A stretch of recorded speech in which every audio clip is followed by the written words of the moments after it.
Bonjour. Alors, je suis d'abord super content que vous êtes nombreux à être matinaux. Enfin, 9 heures pour moi, c'est être matinal, hein. Ouais, je suis pas encore bien réveillé. Donc, déjà, bienvenue, merci. Je vais me présenter dans un instant. Et Simon l'a dit à l'instant, en prenant la relève de Magali, qui sera là tout à l'heure. Et puis, je pense qu'elle aura l'occasion aussi d'intervenir.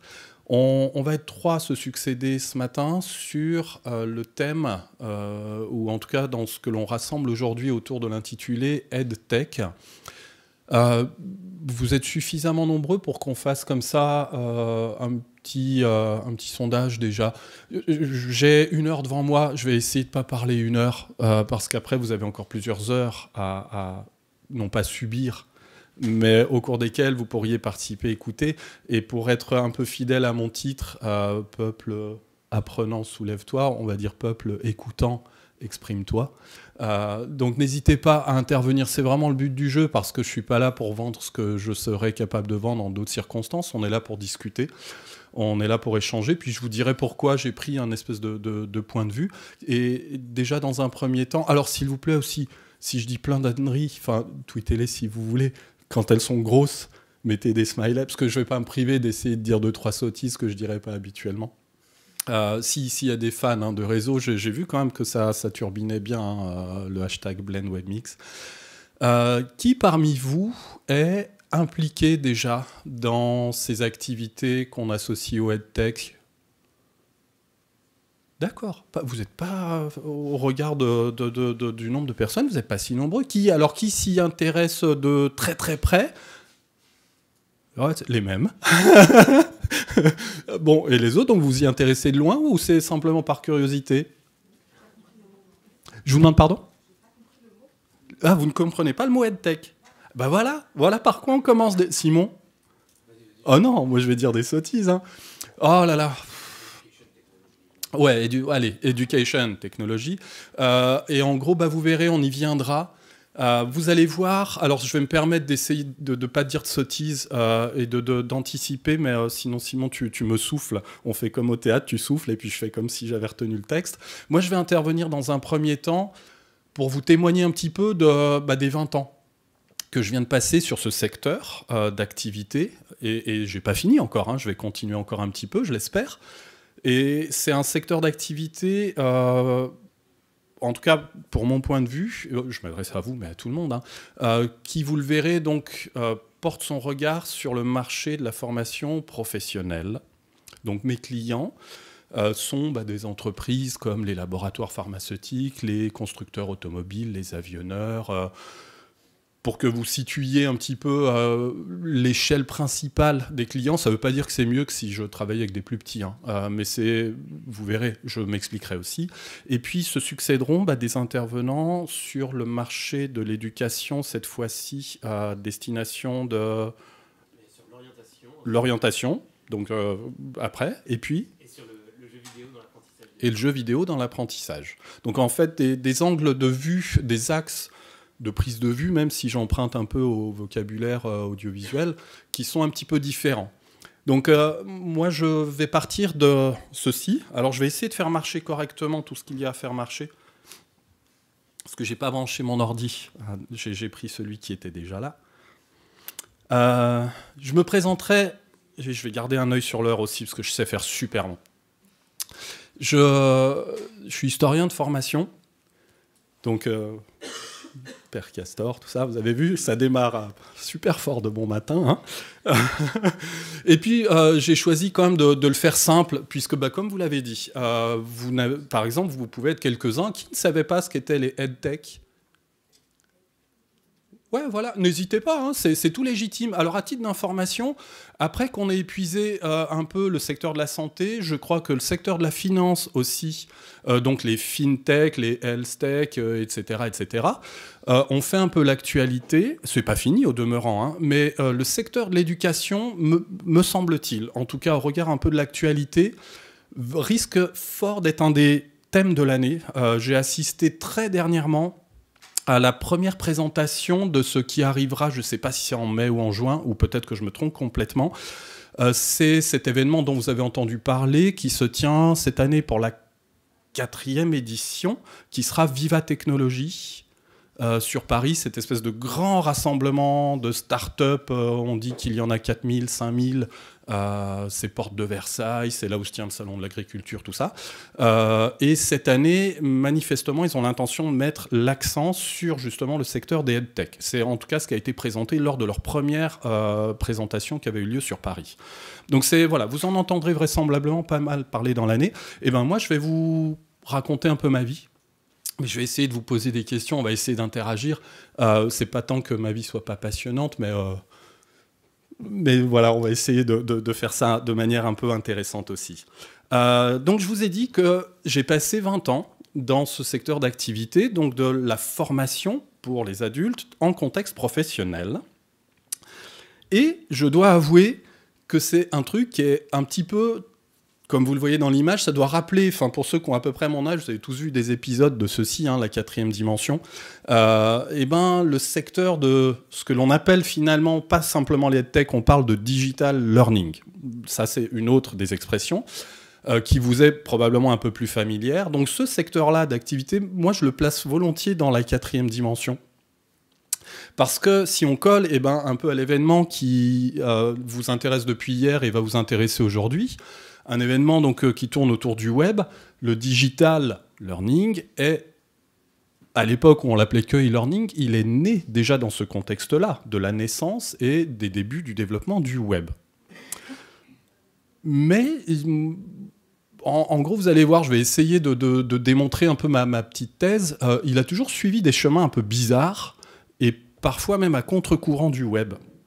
Donc on va essayer de comprendre justement, pas pourquoi, mais essayer de dialoguer et de voir comment ceux peut-être qui sont déjà impliqués ou ceux qui ont juste une opinion pourraient se dire que ce secteur d'activité pourrait évoluer, vers quelle direction il pourrait aller pour que ça devienne le succès qu'aimerait que devienne justement le secteur des EdTech. Quand je parle justement des personnes qui gravitent autour de Viva Technologie, quand je pense à toutes les startups qui naissent dans le secteur, quand je pense à toutes les initiatives, il y a Cap Digital qui a pris quelques initiatives dans le domaine, Imaginov s'emploie avec EM Lyon, si je ne dis pas de sottises, aussi dans le domaine, pour favoriser justement la naissance, le développement des entreprises et autres structures qui pourraient justement s'intéresser au domaine. Mais on va essayer de comprendre pourquoi. D'abord, qui a une bonne opinion de ce que l'on appelle le e-learning? Une bonne, hein? Qui en raffole? Qui en ferait tous les jours? Ah ouais, les bras se baissent, hein. Et qui en a été victime? Et il y en a qui en ont été victimes? Qui ont été obligés de passer par un peu de rééducation, tout ça, d'aller voir des spécialistes ou des psys qui nous consolent, tout ça. Non, vous êtes gentils, vous n'êtes pas sévères. Si, voilà. Ça va mieux? Oui. Oui, mais on en plaisante un petit peu. Mais si vous voulez, je reviens sur mon intitulé. C'est mon angle de vue pour aujourd'hui. Je pourrais dire beaucoup de bien, je pourrais vanter les mérites de plein de monde. Mais on va aussi se dire qu'il y a énormément de travail à faire. C'est tout l'objet de mon propos. C'est qu'il y a un travail considérable à faire. Je ne vais pas dire parce qu'après, ce serait presque du militantisme et ce serait pas très intelligent de le dire comme je vais le dire là maintenant. Mais on pourrait presque se dire qu'il faudrait faire table rase, repenser, reconstruire en se reposant les bonnes questions. Alors, se reposer les bonnes questions, ça ne veut pas dire qu'on ne s'est pas posé des bonnes questions. Sauf que, comme je vous l'ai dit, moi, ça fait 20 ans que j'en fais. Alors, je n'ai pas forcément de réponse. Mais avec plein de mes collègues, avec ceux qui y ont participé, ceux qui viennent y participer, ceux qui n'y participent pas encore, on pourrait se poser plein de questions intéressantes pour faire que ce soit mieux que ce que ça n'a été pendant les 20 ans qui viennent d'arriver. Et c'est pas parce qu'on a des brochettes avec tous les épices qu'on veut, machin, tout ça, de start-up aujourd'hui que ça va être mieux.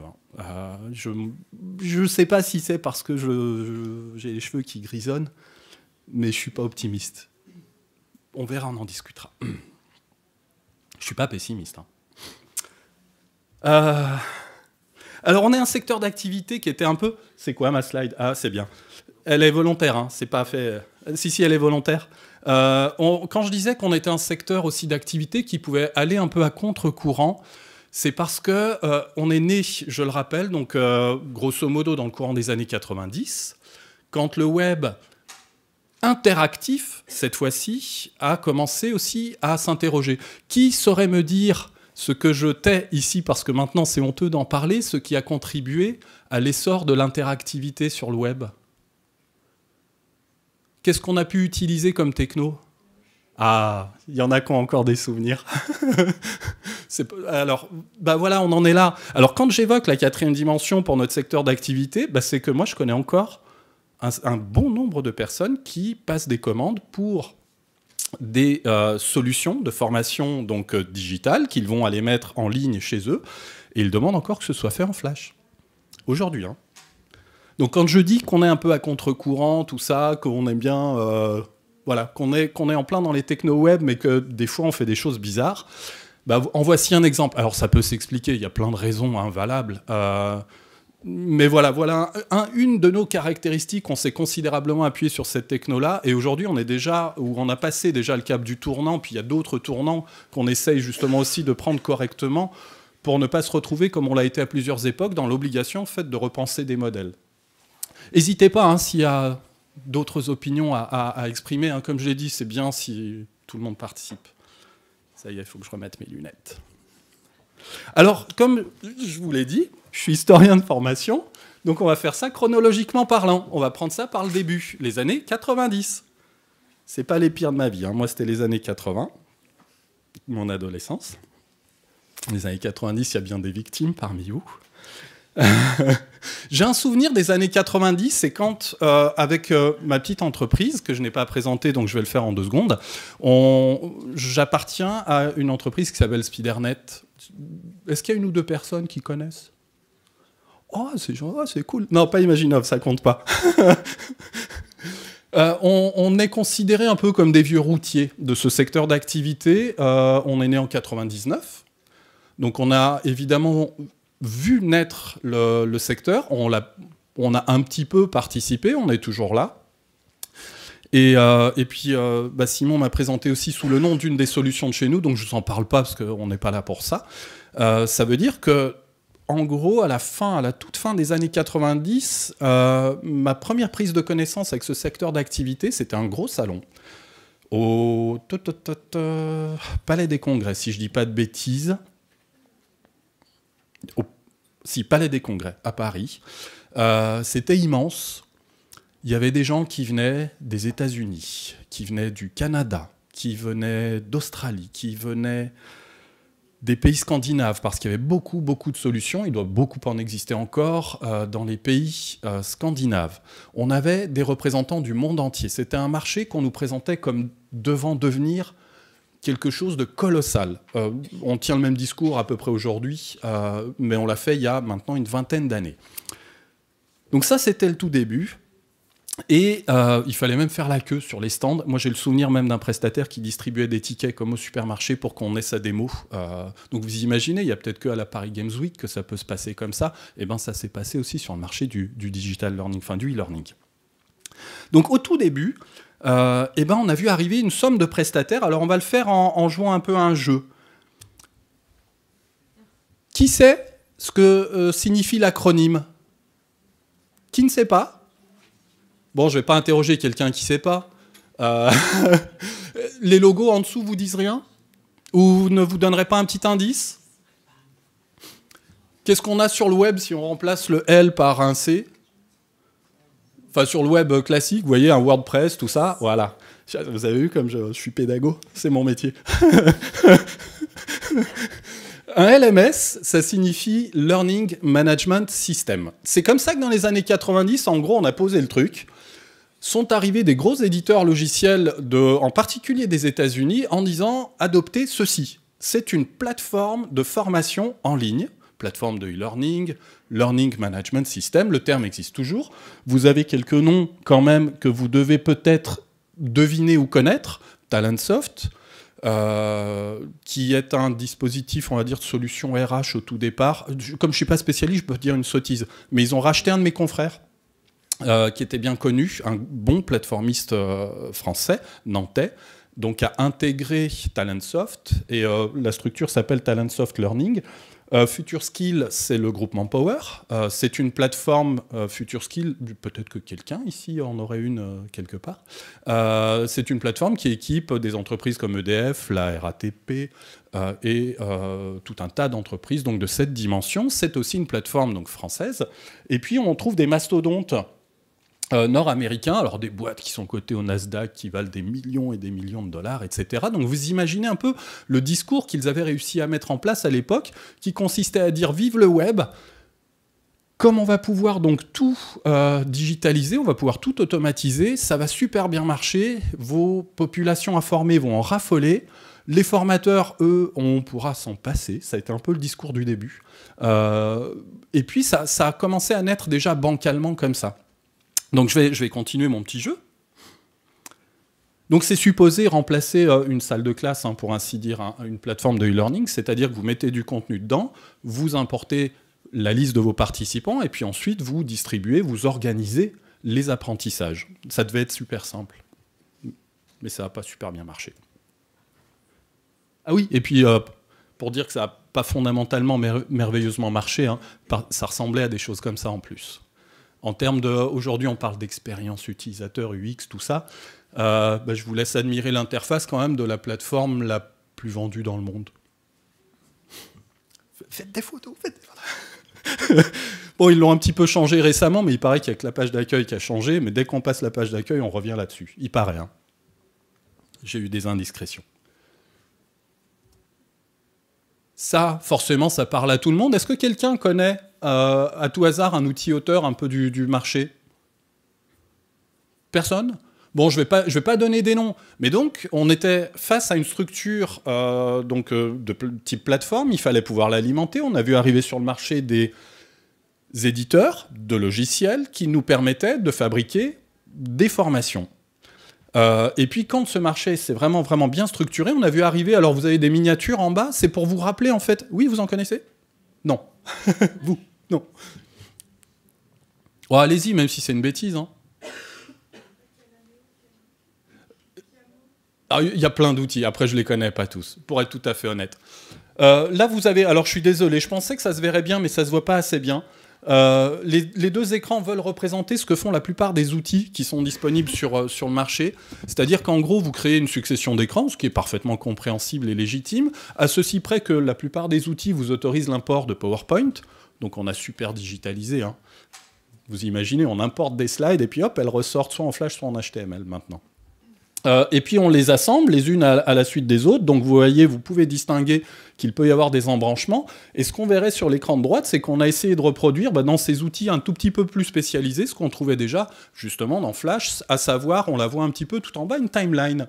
Parce que forcément, si on veut ajouter un peu d'interactivité, l'ingrédient temps est quand même important. Donc ça, je ne critique pas. Attention, il n'y a aucune volonté critique, hein, c'est juste comme ça un petit peu de légèreté par rapport à tout ce que je vous présente. L'outil qui est présent à l'écran, c'est le leader encore du marché.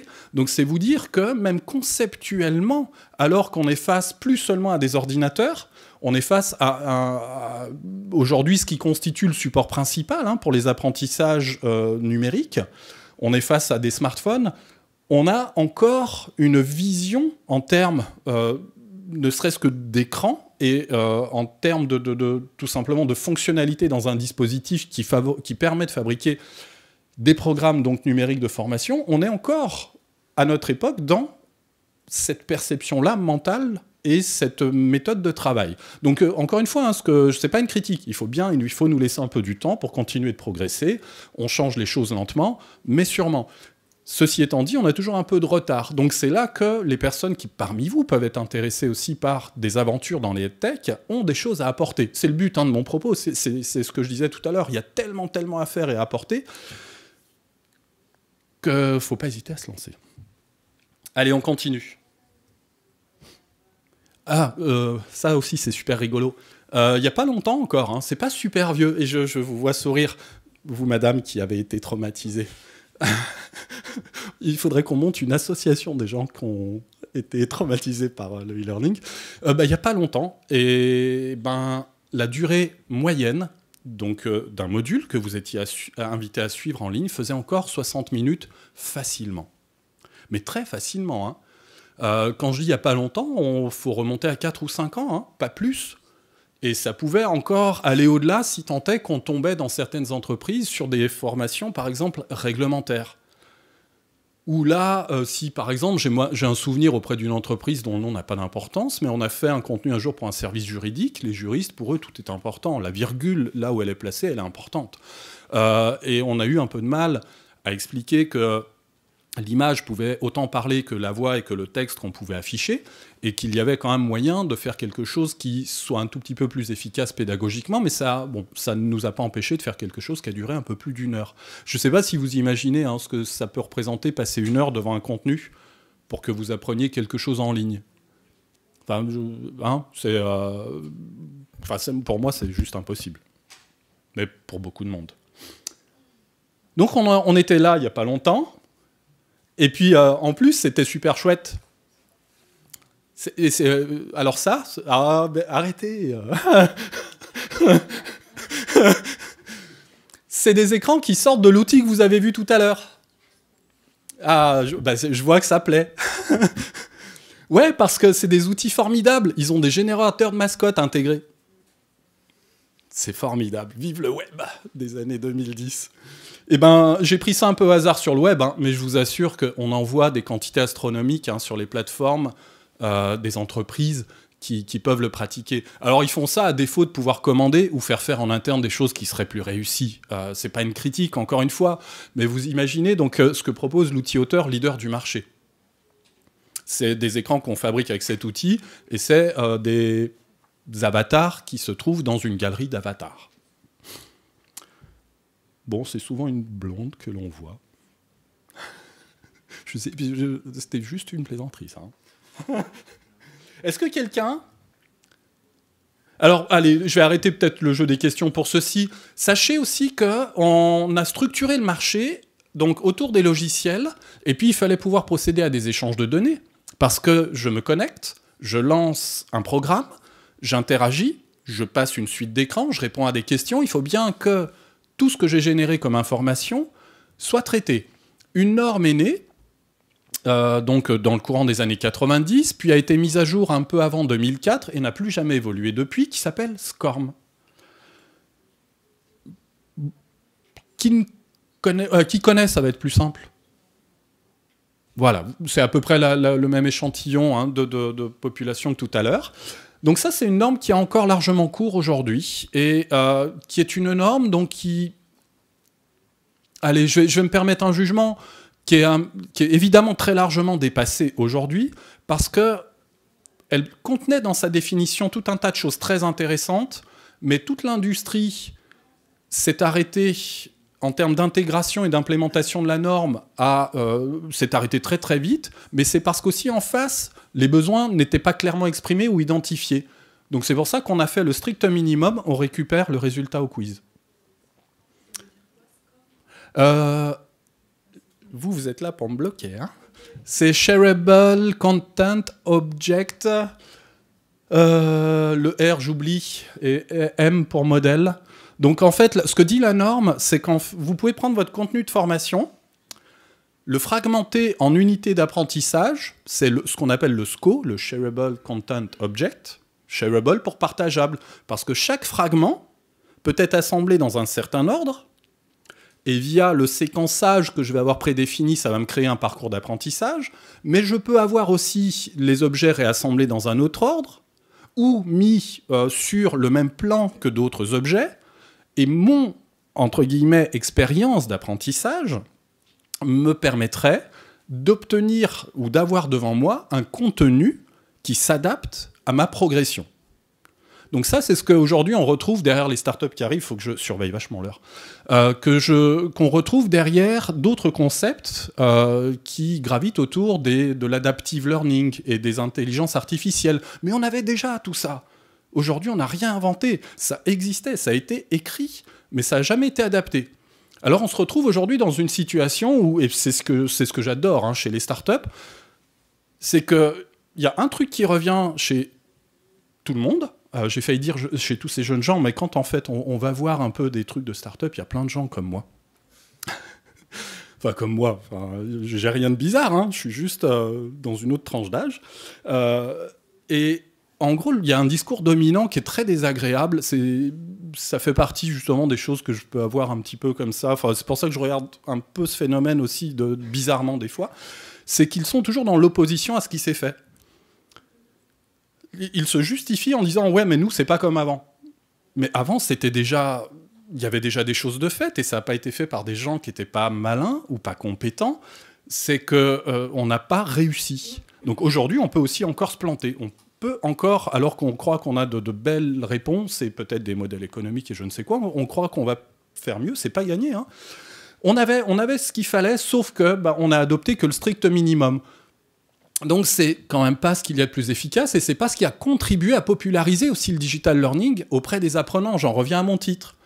Ça veut dire que quand on regarde dans les faits, moi j'ai plein de témoignages de mes clients qui m'ont dit, alors pour les uns, quand il y a un quiz, alors là je pense par exemple, vous devinerez vraisemblablement l'entreprise, on va parler de l'industrie pharmaceutique.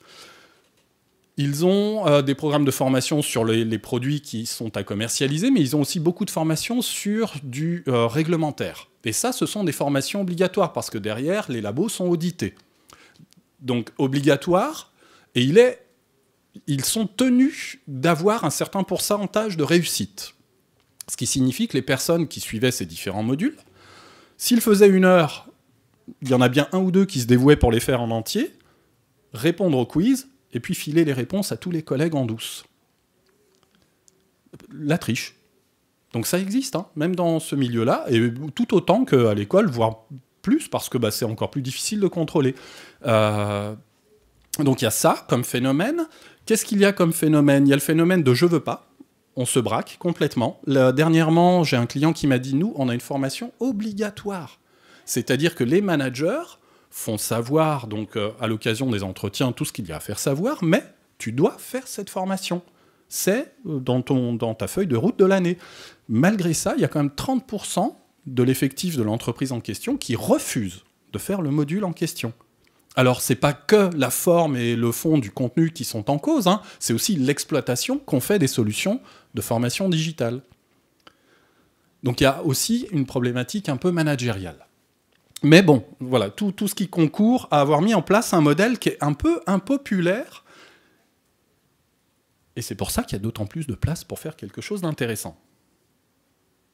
Un des phénomènes de l'âge, je ne vois plus d'où je vois. Bon, c'était une illustration du quiz, c'est chouette, hein ? Je passe. J'avance, je saute une toute petite poignée d'années. Mon image veut peut-être pas dire grand-chose vu affichée comme ça. Moi, quand je l'ai récupérée hier, elle disait plus de choses sur l'écran. On arrive, grosso modo, au début des années 2000. Début des années 2000, pour ceux qui avaient mis un peu d'argent en bourse. Vous vous souvenez de ce qui s'est passé ? Il y a eu un ou 2 petits cracks. Il y en a eu un assez important. Et on a beaucoup de budgets qui ont été coupés dans un certain nombre d'entreprises, et les budgets formation étaient les premiers impactés. Donc on a vu disparaître du marché plein d'acteurs. Ceux qui venaient des États-Unis se sont repliés sur les États-Unis. Ceux qui avaient, y compris ouvert des bureaux en France, s'étaient repliés un peu sur des bases arrières, la Grande-Bretagne très souvent, quand ils décidaient de rester en Europe. En France, comme partout dans le monde, on a vu aussi des rachats s'effectuer, parce qu'il y avait quand même une base déjà de clients, mais il y avait un marché qui était en train de muter, il y avait des modèles qui étaient en train de se mettre en place. Là, on a assisté aussi à ce moment-là à la mutation du web, en quelque sorte. Après cette crise-là, j'en suis pas un spécialiste, alors je vais vite m'arrêter avant de dire une sottise, mais ça a été un tournant. Donc chez nous, pour le marché, puis je vais accélérer un tout petit peu. Donc si j'en reviens au LMS, ils ont commencé finalement, ils n'ont pas changé après cette époque, mais on a commencé à voir naître des très très très très gros acteurs. Tout à l'heure, je vous ai montré en particulier le logo de Cornerstone, qui est le leader mondial. Il n'est pas né à cette époque, mais ses prédécesseurs se sont structurés à cette époque. Si Cornerstone a pu un jour aussi naître, c'est parce qu'avant, il y a eu des différentes fusions. Vous aviez le logo de Saba qui était présent aussi, je l'avais récupéré. Saba était un des précurseurs qui existe toujours. C'est un mastodonte, c'est colossal, au même titre que Cornerstone. Donc là, sur ce segment-là d'activité, rien n'a changé au début des années 2000. On est resté sur la même structuration de pensée, guère plus d'évolution. Je continue un peu. Chez les outils auteurs, rien, mais rien de rien, parce que il s'est rien passé au début des années 2000. On était toujours avec nos bons vieux ordinateurs, on était toujours derrière des réseaux qui étaient un peu limites. On ne pouvait pas se permettre grand-chose en termes de contenu. Moi, j'ai le souvenir d'Air France, pour les citer, parce que ce n'est pas une critique. On recevait des cahiers des charges dans lesquels on nous disait... Alors, ça a été génial, on a sauté en l'air quand on a pu passer d'une taille de fichier de 50 kg à 150 kg. Et c'est le début des années 2000. Hein. Ça ne veut pas dire qu'ils n'avaient pas de bande passante, c'est qu'ils dédiaient leur bande passante à leur métier, aux différents métiers. Et puis la formation se voyait réserver un petit tuyau. Mais c'est vous dire ce qu'on était capable de proposer jusque relativement tard dans le début des années 2000. Donc côté outils, il n'y a pas grand-chose qui a changé, que ce soit donc dans les fonctionnalités ou dans l'appréhension. On a commencé à figer des modèles. C'est à cette époque que sont nés aussi des concepts. Si vous vous intéressez à la formation, vous allez très très vite rencontrer, à la formation digitale, vous allez très vite rencontrer des termes comme rapid learning, micro-learning. Alors après, il y a des termes beaucoup plus compréhensibles, vidéo learning. Et je peux les multiplier comme ça à l'envie. Le serious game dont on parlera tout à l'heure. Ça a été tout un tas de modalités. Donc on a tout doucement fait naître, mais le modèle dominant est resté. Il a été figé par le premier qui est né, qui était le rapid learning. Parce qu'il a contribué aussi à figer le modèle économique, les métriques, les durées. Quand j'ai évoqué les durées qui étaient considérables, quand j'ai évoqué les structures d'écran en plaisantant un petit peu, c'est aussi à cause d'un modèle qui s'est mis en place. Et puis s'il s'est mis en place, c'est pas parce que c'était le meilleur, c'est parce que derrière, Macromedia à l'époque, avant son rachat donc par Adobe, mais Macromedia, adossé au cabinet Bersin, qui aujourd'hui est devenu Deloitte, ont suffisamment travaillé pour faire en sorte de faire passer le message, et ils l'ont bien fait, tant et si bien que ça a été adopté par la majorité d'entre nous. Alors si je continue, les contenus ont commencé à se réduire tout de même en durée, parce qu'à force de protestation de la part des apprenants, on a quand même commencé à leur donner un peu satisfaction. On a commencé à réduire, mais bon, ça restait encore des durées relativement longues. Hein. Et puis, je vais continuer d'avancer, pour pas louper la fin. Le modèle donc, de suivi, l'intelligence qu'on pouvait avoir en termes informatiques n'a pas évolué. Elle ne reposait toujours que sur le résultat au quiz. Donc on est quand même arrivé jusqu'à milieu, voire fin du début des années 2000, sur un modèle qui était né au milieu des années 90. On a quand même vachement longtemps travaillé avec. Hein. Il y a juste eu une minuscule bouée de sauvetage. Quand je vous disais qu'il y avait plein de termes, il y a celui-ci. Là aussi, si je demandais, on aurait toujours les mêmes mains qui se lèvent. Hein. Ça a été un petit peu la bouée de sauvetage pour tout le monde, c'est-à-dire que comme il y a eu un repli des solutions digitales, forcément, il fallait quand même continuer à former. On a réintroduit du présentiel. Donc, il y a des gros malins qui sont venus faire naître le concept de blended learning, la formation mixte. C'était une manière pour les acteurs du digital comme nous de continuer d'être présents, alors qu'on l'était forcément un petit peu moins. Donc on est revenu avec des nouveaux concepts, hein, on a retourné notre veste, mais rapidement, du jour au lendemain. Je vous assure, il y a des gens super doués. J'en fais partie. Non, c'est pour ça, il vaut mieux déjà soi-même. Ok, voilà. Donc on en est arrivé à ce que je disais, c'est-à-dire vraiment une fronde des utilisateurs. Et un jour, j'étais en voiture, et je ne sais plus sur quelle station de radio, il y avait complètement par hasard, je tombe sur une petite interview. Alors certes, c'était une déléguée syndicale d'un labo, pharma, encore une fois, et qui témoignait justement du rapport qu'il pouvait avoir à la formation, et est arrivée sur le sujet. Il y a eu une question sur ce que l'on appelait toujours à l'époque le e-learning, et elle a dit chez nous, on appelle ça la double peine. Donc vous imaginez la popularité de la formation donc, numérique, jusqu'à une époque très récente. Et puis, on va passer sur la dernière petite partie. Ouais, je suis à peu près dans le bon timing, c'est sympa. Il y a eu un changement. Il y a eu un immense changement. Alors, je mets cette slide, mais c'est pour que voilà, tout le monde voit bien à peu près où je veux aller. Le gros changement qui s'est opéré, c'est qu'on a pu voir... Alors, moi, je l'ai vu comme ça. Certains le verront autrement, mais chez mes clients, les populations itinérantes, ça veut dire souvent des populations ventes, se sont très vite vues équipées de tablettes. Je vous donne un exemple. Je vais reprendre l'exemple des labos de santé, pharma. En gros, un visiteur médical, on m'a expliqué, quand ça existait encore ou quand ça s'appelait encore comme ça, on m'a expliqué qu'on pouvait les voir traverser les couloirs des hôpitaux en courant pour essayer de choper les chefs de service, ouvrir tant bien que mal leur ordinateur et essayer de leur montrer ce qu'il y avait à montrer. Parce qu'ils vous donnent 2 minutes pour faire votre pitch, pas plus. La tablette a donc été vue comme le remède miracle. Rapide à allumer, rapide à présenter, voire à mettre entre les mains, et puis on pouvait dérouler un discours comme ça. Donc très vite, en fait, la tablette est arrivée dans un grand nombre d'entreprises, et donc chez nos clients, et très vite, on nous a demandé une chose. Là encore, on a pris des chemins plus ou moins réfléchis. On nous a dit, moi je veux le même contenu, vous me le faites une fois, je ne vais pas payer 2 fois, mais je veux que ça marche sur l'ordi, et je veux que ça marche sur la tablette. Aujourd'hui, ça peut paraître un peu inintelligent de le dire comme je le dis, alors illogique peut-être aussi, mais c'est juste pour revenir encore à cette époque. On était au début de l'adoption des tablettes, on était encore dans les guéguerres, les querelles, HTML, Flash, tout ça. Ça veut dire que quand on faisait le contenu pour l'ordinateur, il était en Flash, mais il fallait qu'on se débrouille pour que, miraculeusement, il fonctionne aussi sur tablette, parce qu'on ne voyait la tablette que comme un écran. On ne la voyait pas comme un instrument, un outil de production. C'était juste un autre écran, plus facile à manipuler. À l'exemple que j'ai pu prendre, c'est-à-dire à mettre sous le nez d'un médecin, d'un pharmacien, pour lui dire « Hop, j'ai ça à vous vendre, j'ai ça à vous vendre », etc. Donc ce qui s'est produit, dans un premier temps, c'est l'apparition des tablettes dans les entreprises. Le smartphone, il n'en était pas trop de question, parce que c'était encore plus difficile à contrôler que le déploiement de tablettes.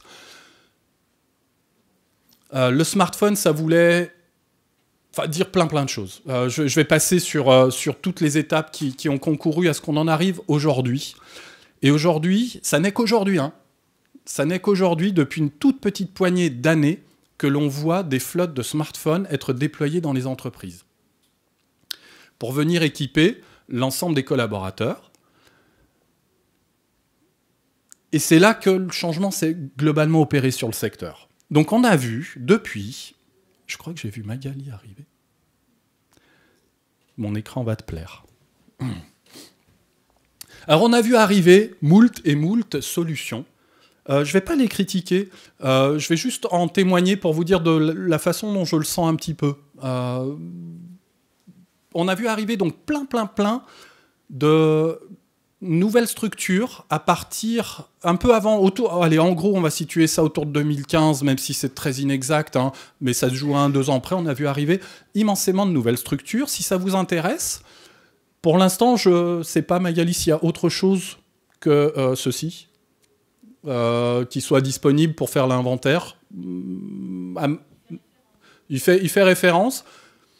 Si vous voulez voir un petit peu quelles sont les entreprises qui structurent le secteur des EdTech, eh bien, j'ai pas reporté l'URL, vous m'en voudrez pas, mais faut chercher par Observatoire des EdTech sur le web, et puis vous tomberez dessus. Très sincèrement, ne vous fiez pas à la présentation des structures, parce que quand j'ai demandé à être référencé, on m'a envoyé un petit questionnaire, j'ai coché certaines cases, et en fait, j'ai pas du tout les cases que j'avais cochées. Puis par curiosité, je suis allé regarder si j'étais le seul à être victime. En fait, j'ai vu plein de confrères dont je connais très bien l'activité être référencés n'importe comment. En fait, on leur a collé des cases de trucs qu'ils ne font pas. Mais les noms sont justes, au moins. Il y a ça, au moins. Mais tout le reste, franchement, c'est limite. C'est très limite. Non, c'est vrai, je plaisante pas. Enfin, je suis même pas allé les embêter après, parce que quand ils l'ont monté, ça a été fait vite, avec une volonté d'aller très vite. Et puis il y a plein d'autres bonnes raisons en plus. Enfin, il faudrait qu'ils soient là pour nous dire pourquoi c'était bizarre. Mais enfin voilà. Vous trouverez donc ici des représentants en plus de métiers très différents. Donc on a peut-être un peu de mal à les identifier, mais c'est déjà une bonne base de départ. Et ça vous donne un ordre d'idée un petit peu de l'évolution du marché. Et puis ça n'arrête pas, on voit arriver un certain nombre de startups assez régulièrement. Et puis celles qui sont déjà là, bien en place, ont déjà très vite été approchées par des structures existantes qui étaient là depuis plus longtemps. Donc certains sont passés tranquillement sous l'aile protectrice d'acteurs un petit peu plus importants. Ça va leur permettre d'être boostés. D'autres sont l'émanation, je ne cite que certains de mes confrères, sont l'émanation de structures qui avaient déjà précédemment existé, donc qui ont été montées par des gens d'expérience, et avec des carnets d'adresses qui étaient déjà très denses. Ça leur a permis d'aller très vite dans le développement de leur structure, de s'imposer, déjà de devenir des références. Et tout cela, en particulier, dans un secteur... alors, pas forcément ici encore, pas dans celui des plateformes, mais surtout dans le secteur dit du mobile learning, auquel on associe de facto aujourd'hui le micro-learning. J'y reviens dans un instant. On voit arriver, ça y est, on est en train de faire la bascule, on voit arriver des plateformes qui sont plus en rapport avec la manière dont on peut apprendre ou dont on apprend déjà à l'aide des instruments que l'on a et à l'aide des accès que l'on a à toutes les sources d'informations. Comment je vais vous dire ça sans trop dévoiler de trucs? J'ai un client, un jour, qui me dit « il s'est passé quelque chose de très grave chez nous. On n'a pas le droit de mettre des informations en dehors de notre dispositif interne. Il est interdit d'aller ouvrir un compte, par exemple, sur une plateforme en SaaS. » C'est dommage, parce que ça, c'est le modèle des startups. Hein. Enfin, c'est ce que leur disent les gens qui les accompagnent. Ça, faites du SaaS, faites du SaaS. Mais c'est une bonne démarche, hein, je ne la critique pas. Mais il y a des entreprises pour lesquelles ce n'est pas possible. Je pense, par exemple, ça peut être à la défense, ça peut être à l'énergie, et puis d'autres métiers encore. J'étais encore en rendez-vous à Saint-Cyr l'autre jour dans une boîte qui a dit, chez nous, on est tellement exposé à l'espionnage industriel que tout doit être chez nous. C'est hors de question qu'il y ait quoi que ce soit sur un de vos serveurs à vous, donc rien en SaaS. Alors, ça y est, je m'égare. Je vais revenir là-dessus. J'évoquais le cas de ce client, donc, pour lequel les populations internes avaient des besoins. Ils les ont remontés. Le temps que ça remonte, déjà, ça a pris un bon moment. Le temps que ça fasse le tour des personnes qui devaient en prendre connaissance, puis qu'ils fassent 14, 15, 20, 30, 40 réunions, eh ben, il s'est passé un temps infini. Et ce qu'ont fait les gens du terrain, ils ont perdu patience. Ils ont tous un smartphone, ils ont tous une 4G illimitée, ils ont fait 2 bêtises, ils ont ouvert un groupe LinkedIn, et ils sont allés poser des données sensibles dans un groupe LinkedIn, certes privé, mais aujourd'hui c'est écrit quelque part donc, dans des bases de données, et puis ils ont ouvert un compte sur une autre plateforme, ça pourrait être celle-ci, ça pourrait être une autre, qui est immédiatement disponible en ligne. J'ouvre un compte, je renseigne un numéro de carte bleue, c'est parti. Dans la demi-heure, je peux commencer à travailler. Donc, voilà un petit peu où on en est. C'est-à-dire qu'aujourd'hui, on a, du côté des plateformes, des solutions qui commencent à répondre aussi à d'autres besoins qui sont des besoins plus actuels. Donc, j'en reviens à mon titre, peuple apprenant, etc. Eh ben, c'est des solutions qui s'adaptent justement à des besoins qui sont plus ceux d'une vision stratégique, mais qui sont plutôt au service des opérationnels. Et donc là, on peut espérer quand même quelque chose de très sympa, c'est-à-dire que émergent des modèles, émergent des besoins, mais qui arrivent cette fois-ci, c'est pas bien de le dire, enfin, c'est pas que c'est pas bien, je vais dire de la base, c'est-à-dire de là où les choses se passent. C'est bien là, c'est sur le terrain que les choses sont sues, c'est là qu'elles sont faites, et ben c'est bien là qu'on peut les fabriquer, c'est bien là qu'on peut aller les partager. C'est pas mon service formation qui sait de quoi j'ai besoin. Enfin, je suis capable d'exprimer mon propre besoin, puis je suis capable, avec quelques-uns de mes collègues, d'échanger, de construire, co-construire, et ainsi de suite. Donc arrivent aujourd'hui, mais que aujourd'hui, hein, on est en 2018, arrivent des plateformes qui commencent à répondre à ce genre de besoin. Donc je vois ça d'un très bon œil, hein, enfin, évidemment. Parce que enfin, c'est de l'apprenant dont on se soucie. Après avoir épuisé plein de concepts marketing, hein, je les ai évoqués. Allez, je finis très vite. Arrive aussi une norme, je vous ai beaucoup parlé de SCORM qui ne s'en tient qu'au quiz, arrive aussi une norme très difficile à mettre en œuvre parce que, eh ben, si je revenais en arrière un instant, je l'ai fait exprès, ici c'est une plateforme, Edcast, peut-être que vous connaissez, ça nous arrive des États-Unis, mais il y en a plein, qui vous propose, vous voyez, de faire de la curation de contenu, d'avoir des systèmes d'indexation, et de cibler les différentes populations très vite pour avoir en fait quelque chose qui soit adapté, qui soient intelligents. On en revient, donc c'est des dispositifs qui prétendent aussi intégrer un peu d'intelligence artificielle, d'adaptive learning, donc il y en a vraisemblablement. Et donc, il faut pouvoir mesurer ce qui est fait avec la multitude de contenus qu'on peut avoir. Parce qu'à côté de ça, je peux très bien avoir aussi une appli qui a été développée. Et puis je peux très bien aller chercher des informations comme ça sur mon réseau ou sur le web. Donc je génère une multitude de données qui témoignent de ma manière d'apprendre, de l'évolution aussi de mes apprentissages, de l'évolution de mon apprentissage, mais dans un écosystème avec des communautés. Parce que j'échange aussi avec certaines personnes. Je ne suis plus comme dans les vieilles plateformes de formation. Ce que j'ai oublié de vous dire, c'est que moi, souvent, je les assimile au milieu carcéral. Parce qu'en fait, on est chacun dans une cellule, dans une plateforme e-learning traditionnelle. Je me connecte, je vois rien. Je ne sais pas qui suit la même formation que moi, je ne peux même pas communiquer avec eux, rien du tout. Aujourd'hui, on a des choses qui sont beaucoup plus en rapport avec ce que l'on voit comme type de comportement déjà à la base, sur ce que l'on fait habituellement, enfin, pour simplifier, sur le web.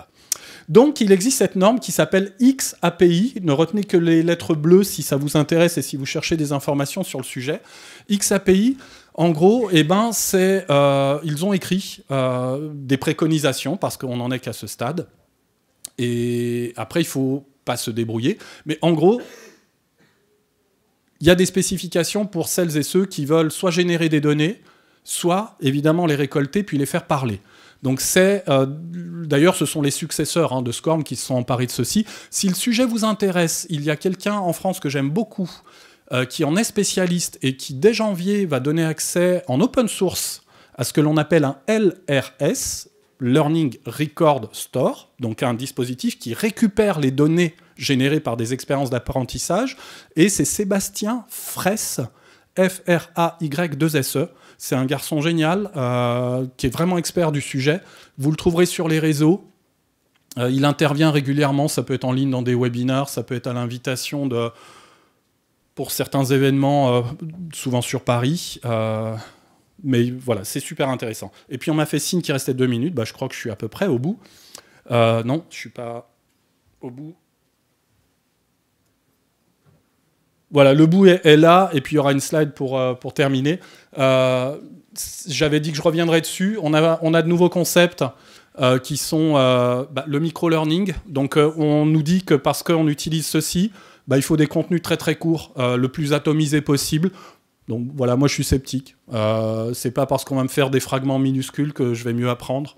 Pourquoi ? On me l'a démontré. Est-ce qu'on a assez d'expérience, de recul ? Est-ce qu'on a suffisamment évalué ? Non, mais bon. Il faut bien prendre position et puis faire preuve un peu de talent marketing. On nous dit que si on gamifie, ça marche tout seul, parce qu'on aime tous jouer. Moi, j'aime pas. J'aime pas jouer. Je suis bizarre, mais j'aime pas jouer. Et puis perdre, encore pire. Enfin, j'exagère, très, très volontiers, je vous l'ai dit, je suis historien de formation, donc dans mes études, on m'a expliqué qu'il fallait faire des études, s'appuyer sur des faits, des chiffres, etc., et pas inventer n'importe quoi. Alors, c'est pas n'importe quoi. Il y a des gens très sérieux. Mais, et puis, donc, il y a l'adaptive learning, les intelligences artificielles, et moi, ce dont je crois, c'est le social. Après, mettez ce que vous voulez derrière. Mais par social, j'entends, je suis en rapport pas avec un dispositif, je suis en rapport avec des gens. C'est les gens qui savent, c'est pas le dispositif. C'est pas l'outil, c'est pas parce que c'est gamifié, microisé, ce que vous voulez, que ça va marcher. C'est parce qu'il y a des gens, parce qu'on a pensé un dispositif qui fait qu'on peut échanger, qu'on peut construire, qu'on peut interroger. Et voilà ce que nous promettent les plateformes qui sont en train d'être fabriquées ou qui arrivent. Donc c'était un peu là, la boucle, pour revenir justement sur l'intitulé. On vient de se prendre 20 ans de par moment une infamie, parce que le e-learning a mauvaise presse. C'est parce qu'on en a fait ce qu'on en a fait. C'est pas parce qu'il est ce qu'il est. C'est parce qu'on en a fait ce qu'il est. Aujourd'hui, on a des opportunités. Et voilà, il faut les saisir. Donc, il y a des choses vraiment intéressantes qui arrivent. Et on peut être hyper optimiste, justement, pour cette nouvelle petite période qui s'ouvre dans ce secteur-là pour la formation professionnelle. Mais ça vient percuter les envies de changement en termes managériaux, etc. etc. Enfin, bon. Ça n'empêche pas qu'on refasse des bêtises. Ça, on dirait que ça a 20 ans, mais je ne trahirai pas qui est derrière ça, mais ce sont eux qui viennent d'annoncer qu'ils avaient fait un partenariat avec je ne sais pas qui pour faire ça, parce que manifestement, la BD, ça marcherait bien. Bon, d'où, c'est juste pour conclure qu'on n'est jamais à l'abri de rechuter. Attention, madame, hein. La rechute est... voilà, et puis là, on me dit arrête. Eh ben, j'ai fini, je crois. Merci de votre patience.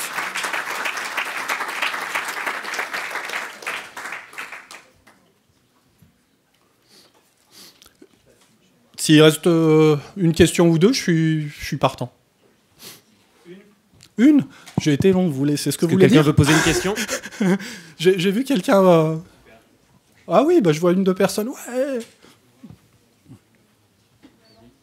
Faut pas que j'oublie de me déconnecter, c'est tout, de l'ordi.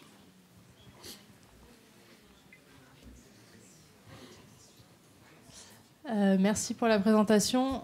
Moi, j'ai une question sur vraiment ce dernier point du social learning. Qu'est-ce que vous mettez derrière le social learning? Alors aujourd'hui, on peut mettre plein de choses. La première chose, allez, je vais vous le dire encore une fois sous la forme d'une anecdote. J'ai un client dans le secteur de la téléphonie, comme ça, je vais pas moucharder le nom, mais vous devinez, qui a acheté la plateforme la plus célèbre du marché, Cornerstone, la plus chère, et qui a demandé à ce qu'on lui active les fonctionnalités sociales. Par fonctionnalité sociale, j'entends le like et le commentaire. C'est déjà... Vous imaginez déjà la définition du social. On lui a demandé 40 000 € pour activer l'option. Vous voyez, ma réponse est là. Mais par social, tout ce qu'on entend aujourd'hui, en règle générale, parce que c'est très porteur de se prétendre social, eh ben, c'est du like, du commentaire, et puis des petites étoiles ou des badges, mais qui servent à rien. Hein. C'est juste comme ça pour se dire qu'on va faire de l'engagement. Parce qu'il y a aussi, je n'ai pas cité les termes, hein, des nouvelles plateformes, mais on parle de LEP. J'ai dit LMS, mais il y a les LEP, Learning Engagement Platform. C'est juste, les gars, ils ont mis 3 badges, 4 étoiles, et c'est de l'engagement. Et il y a les Learning Experience Platform, LXP, qui, celles-ci, sont plus centrées sur les échanges entre utilisateurs. Mais voilà, par social, on peut entendre tout ça. C'est-à-dire, pour l'instant, les prémices, je critique pas, je m'en amuse, parce que bah, autant s'en amuser, enfin, sinon j'en pleure. C'est les mécaniques sociales, celles qu'on maîtrise tous, donc elles sont les bienvenues, parce que je sais déjà à quoi ça sert de faire un like, donc si je peux le faire dans un contexte aussi pro, pourquoi pas. Et puis il y a le côté expérience, donc c'est ça aussi, le social, dans ce premier temps, en tout cas de l'arrivée de ces nouvelles solutions, c'est de faire en sorte de faire une vraie place, et c'est la première fois, une vraie place pour des utilisateurs. Ils n'ont jamais eu de place depuis 20 ans. Aujourd'hui, ils ont une place. Ils peuvent produire et partager.